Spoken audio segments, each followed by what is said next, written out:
So we've already selected blue. You can see it by the foreground color here. I'm going to go into Select, Color Range, and it brings up an interface that's kind of cheesy compared to some of the newer ones. It's got a black and white preview. And if you click down on the blue here, anywhere between these ropes, cables, whatever you want to call them, you get a slider called fuzziness, and what that's doing is it's saying how many blues like the one that I clicked on do you want to grab. And you basically just slide that fuzziness slider up, and they give you a couple of different ways of seeing what's selected and what's not. Here's the quick mask, that's the red one. You can also choose black matte or white matte, whatever you want. And then once you do that and you bring the fuzziness up, you basically say that's fine. If you need to add other colors or other types of blue, then you can grab the plus eyedropper and click down here. Or if you had a greener, or if the sky was fading off, you might want to grab a couple of other blues, and then you just use the fuzziness slider to even it off. And then you say OK, and it makes a selection of every single thing that was like what you eyedroppered. And then at that point you mask it. So as we all know, when you have a selection active and you click the mask, it makes a mask using that selection, right? Sometimes it makes the right mask and sometimes it makes the opposite. So I'm just going to click it, and of course it makes the opposite mask because the outside was selected, not the subject. Anybody know how you invert this mask? Right? Oops, the wrong thing. I just use Command I. I don't think you need the Shift. Nope. So, you couldn't possibly select that any other way except the one other way that Photoshop just evolved to have, and that is, I'm just going to toss this mask out. You guys know how to shut off a mask and turn it back and on? Turn it on and off? Yep, shift click it, turn it off. Or if you just want to see it, you hit the backslash under the delete key. Lets you just see it. The backslash lets you preview the mask. Shift click turns it off. And one other one that's cool is if you hold down the Option key or Alt key for PC users and click on the mask, you see just the mask. And that's really helpful because sometimes you want to refine a mask with dodge and burn brush or levels or anything like that to make the mask more contrasty.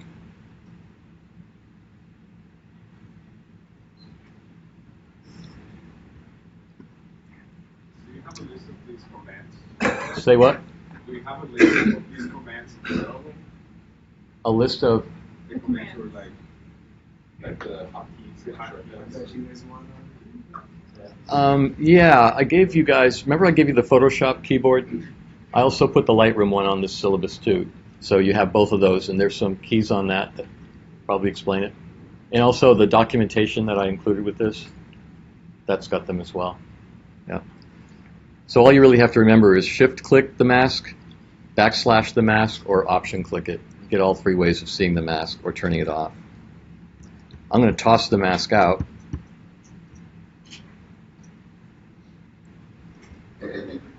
Did you guys go over the magic wand as a selection tool? Okay, that's like the first one that Photoshop ever had. But the cool thing is they just evolved it. It defaults to point sample when you first install Photoshop, but that's so accurate that it's almost too accurate. So I like 3x3 or 5x5, something like that. Selects a couple more pixels and gives me more range. Now, this is a good example of how this one-click tool might work. I know that Select Subject is works on some photos better than others, but let's see what happens. Takes a second to think. Nah, doesn't work on this one. What it's much better at is something that's shaped, that it can see. So I'd stick to color range.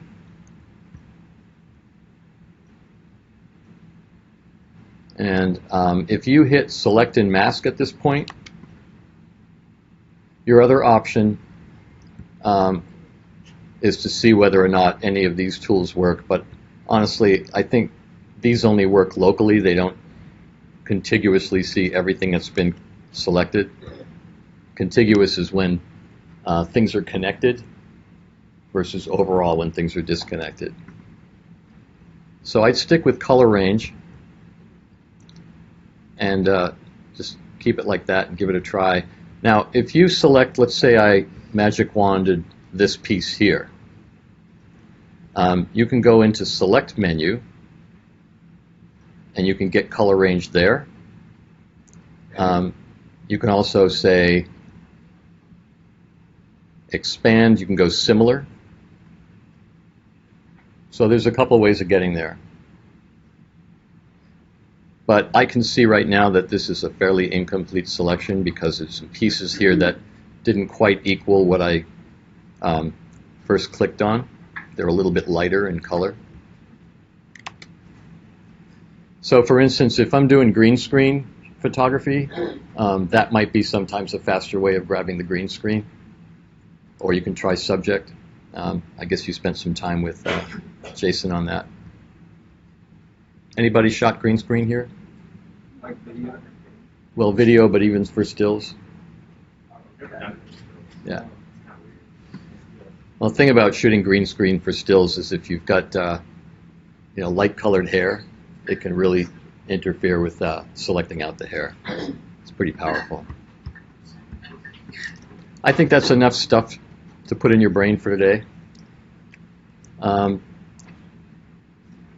Just practice getting really familiar with rasterizing and controlling that whole scene. You guys know how to filter, do smart filtering by creating a smart object for filtering out of a rasterized layer, right? I got mostly yeses on that. Refresher needed? Yep, refresher always good. Means I got to open up a raw file again. You find a raw file.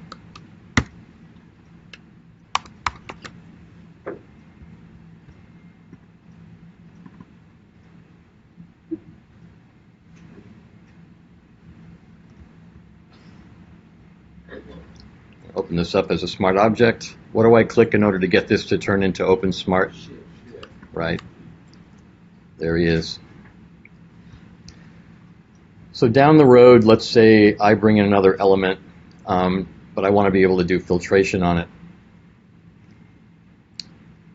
And it's not a smart object. It's been rasterized. How do I rasterize this? Anyone remember? Shout it out. Yep. Right click outside of the image itself and away from the name. I'm holding down the control. Rasterize. So down the road, you're working with this, you've retouched it, and you decide you want to filter it, but you want to be able to edit the filtration. So like right now, if I was going to blur the background out, or if I was going to do some other kind of filter on this, it would be a one-shot, because this is a pixel-based layer. This is a rasterized layer and no longer a smart object. So if I went and did a blur on this, or let's say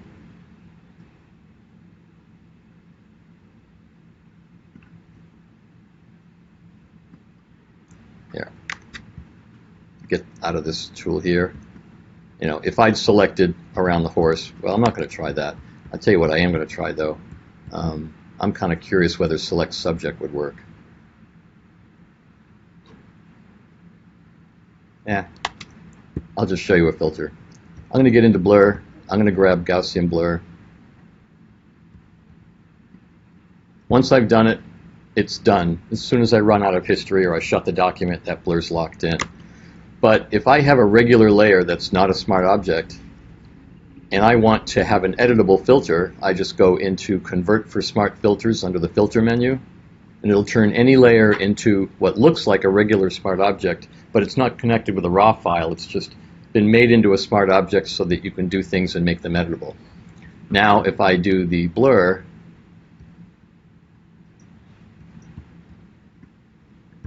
it looks like this. Little drop-down arrow here. and that's the blur. And you can add as many filters as you want to this smart filter layer, edit them independently, turn them on and off.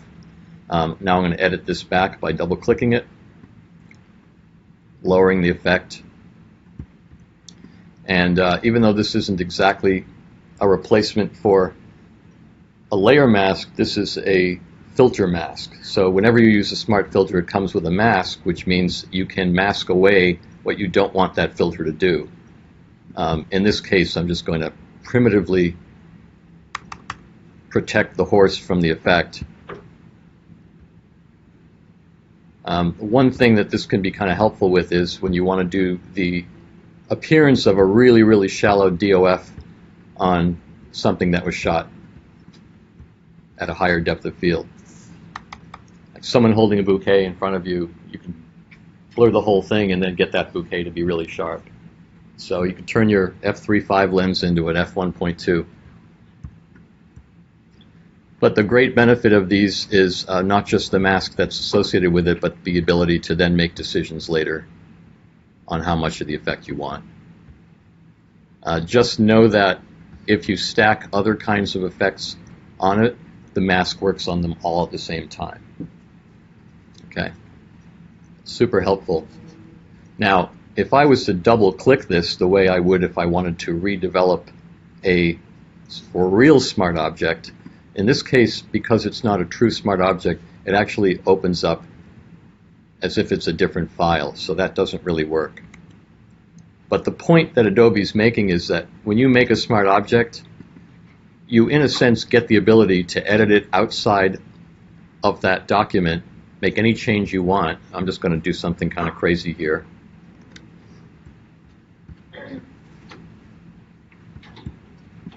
And then when I save this and get out of it, it'll update that layer. So if you had a whole lot of these, you could make independent changes. I'm going to use history out. Did Jason show you how to increase the amount of history states you have? So as you start sketching and what's that? No? Yes, Yeah? You don't remember? Okay. Really important.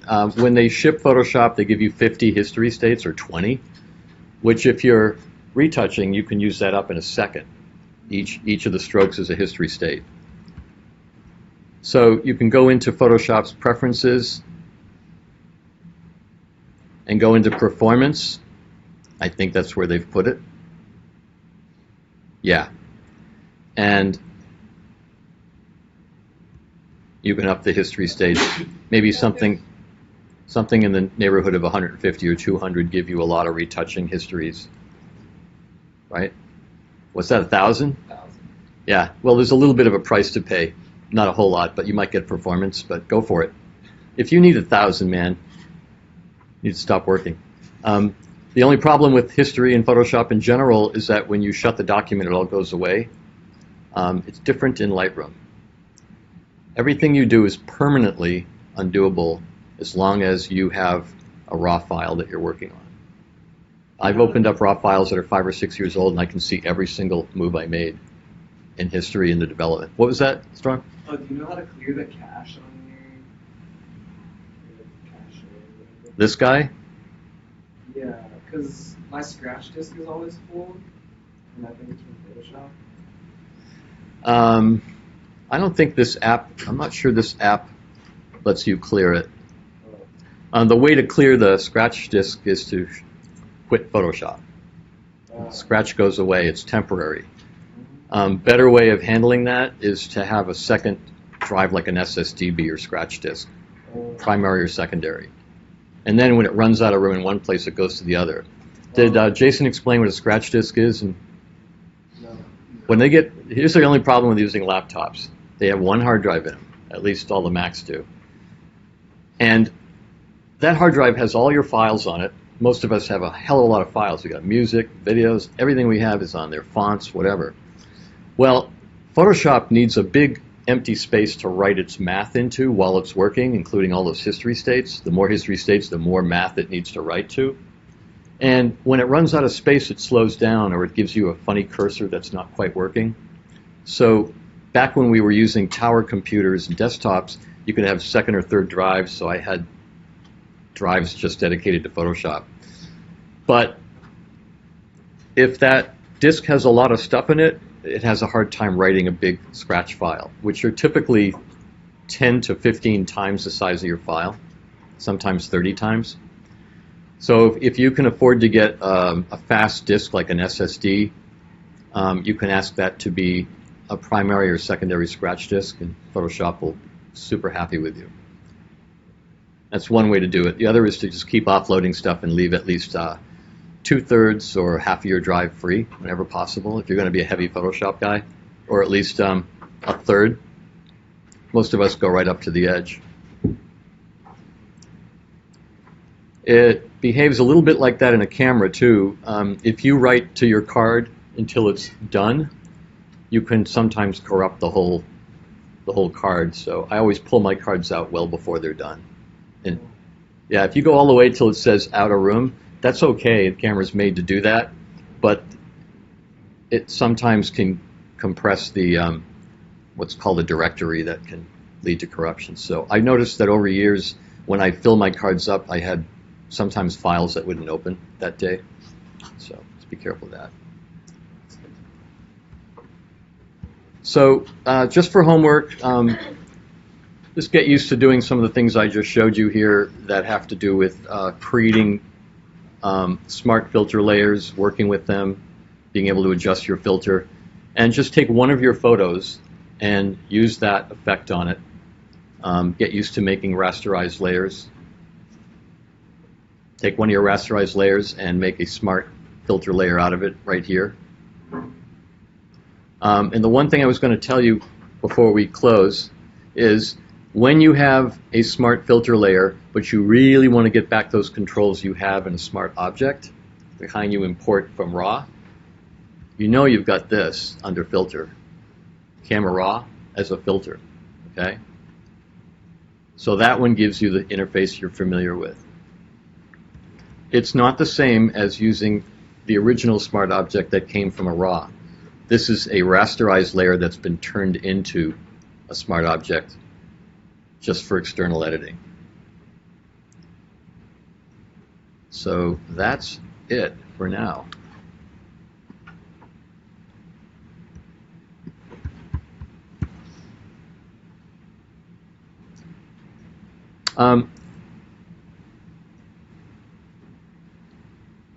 So do this part of week 2. You guys don't have to do the whole layer group thing. I'm assuming you know how to make them. If you submit large layered documents in the future, either I ask you to or you want to show me layers, it's good to group your stuff. One of the things that I'm not sure Jason told you is that you can mask an entire group of layers. So some of you submitted as part of your personal images some mosaics that you did with your face, kind of like a self-portrait, right? I assume that was an assignment. A couple of you had it. You could take all those versions of your face that were above the first background layer, put them all in a layer group, and then you could put one mask on that layer group and actually mask all that stuff at once, rather than in individual layers. So that's helpful to know. That's it. Have a great weekend. TGIF. Hell yeah. All right. Anyone needs anything, you know how to find me.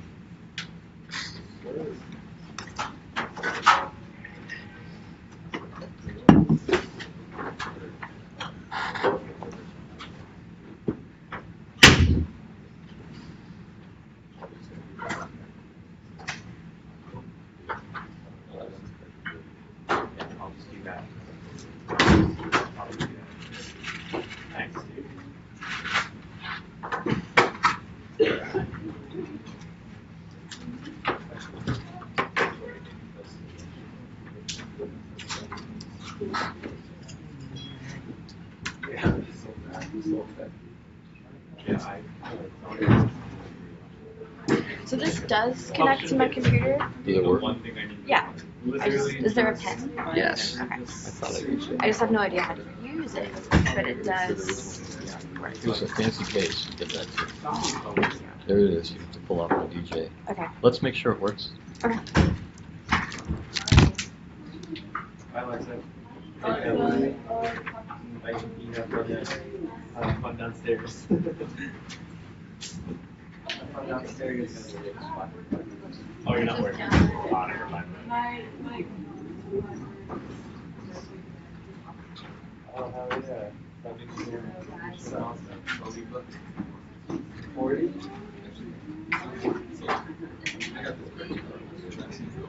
Oh. So, oh yeah, me, you? Really? Yeah. Well, I'll let you know. I just asked my homie who works for How is it supposed to maybe I'll be at a bar one day, but I'll probably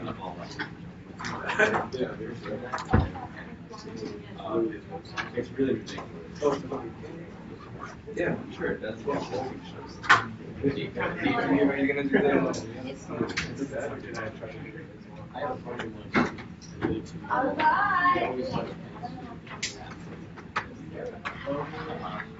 Then I have another friend who wants to go to me that he doesn't want to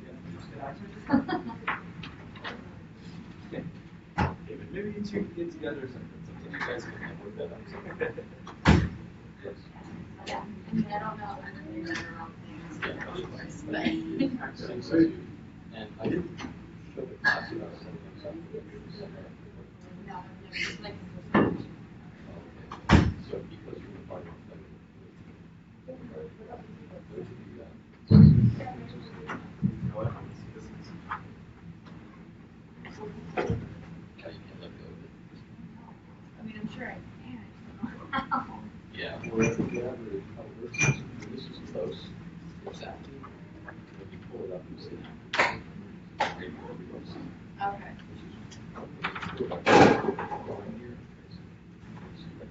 Oh, cool.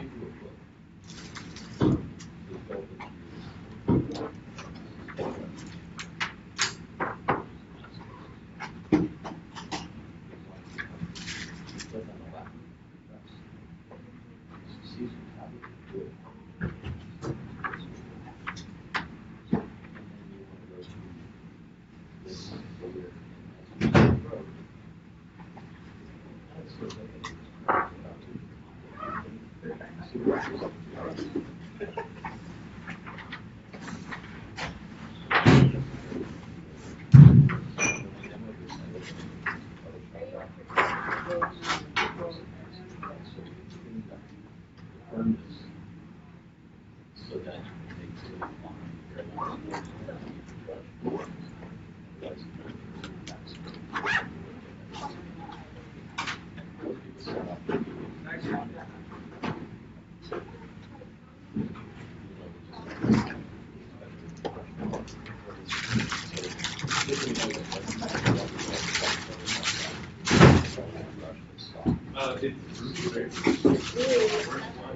Yeah, I was like, that's the worst one.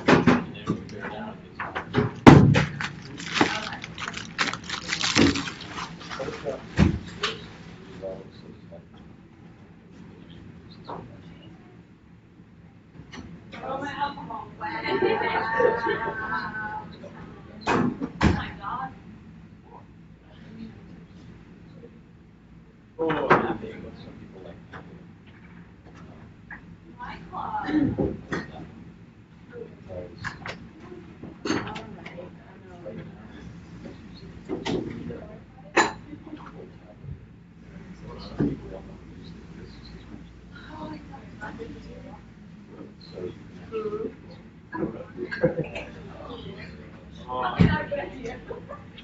I mean, they're fine. one. But still. That's good, Emily. I mean, I'm driving scared. Oh, okay, never mind. Bye. And all this is saying is how much Come hang out. larger that area. Yeah, I might come hang out for a little bit. Yeah. Yeah. One They went that way, and I'm going this way. thing with this home playing card size here is Yo, Andre. so it's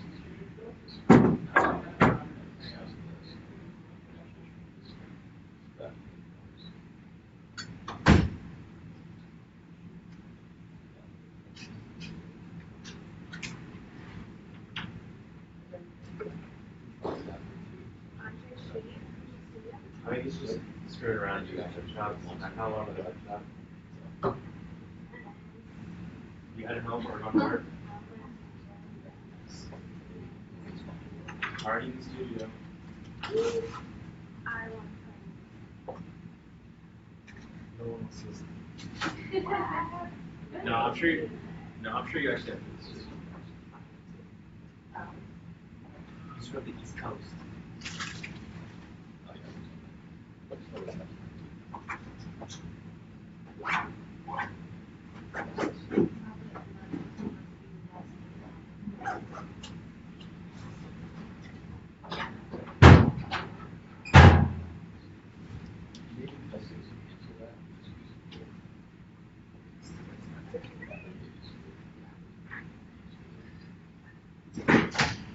Yeah, once you've got a Photoshop done.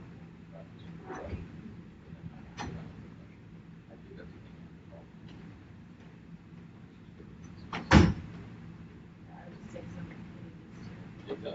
It takes it easier because you're, unlike mousing, it's sort of like you're pressing, moving, and then letting go. Yeah, and it like moves you more and more. Some days you expect it to but if you get it right, pretty heavy brushes.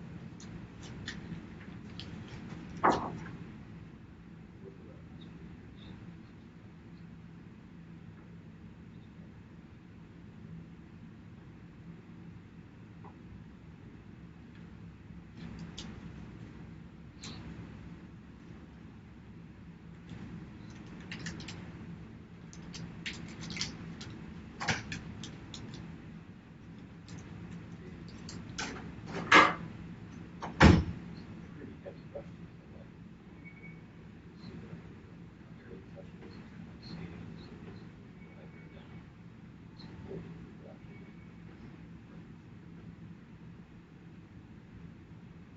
This guy here knows how the brush to be used. So one brush that's got this can then strong center. For that effect. And this is the other one brush just like an airbrush.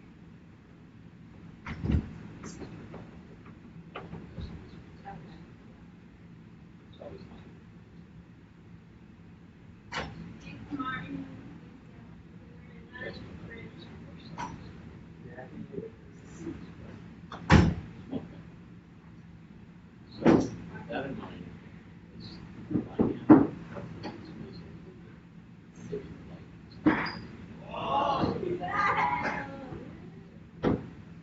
Slick through Sarah, are you going to sell you some?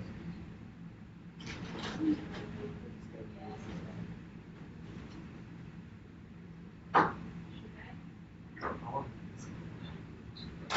I also don't want to sell.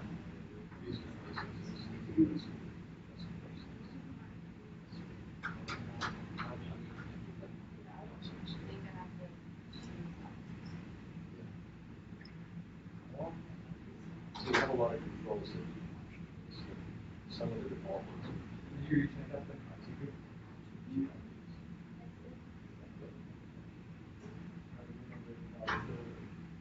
That's rotating the mouse.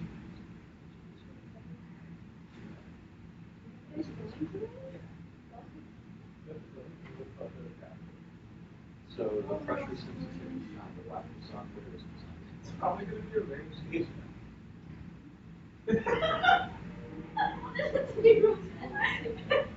Yeah, with that, so you can imagine. So why do you want me?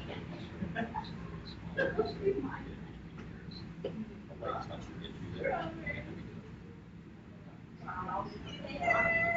I'm sorry, I'm a little And as you work with your left and right hand, slowly, you can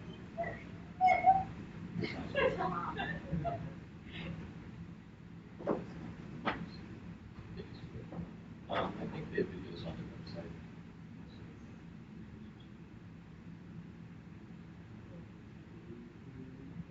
One time I use rotate is because my right hand makes it dark. I need to make it fake because the opposite direction. Oh. I rotate the image to it. Enjoy. Thank you. Oh wait. You got mine. Yeah.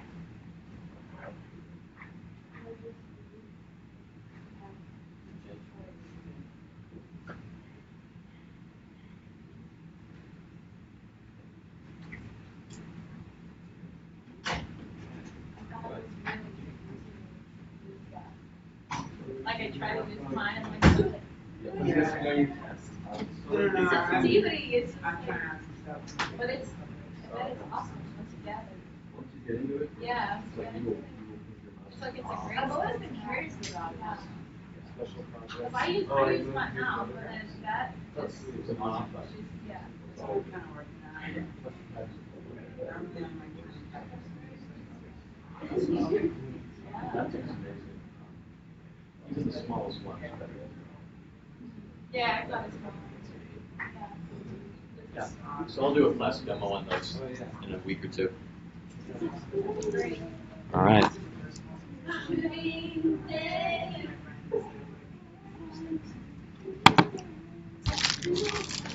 You want your fancy case? Sure.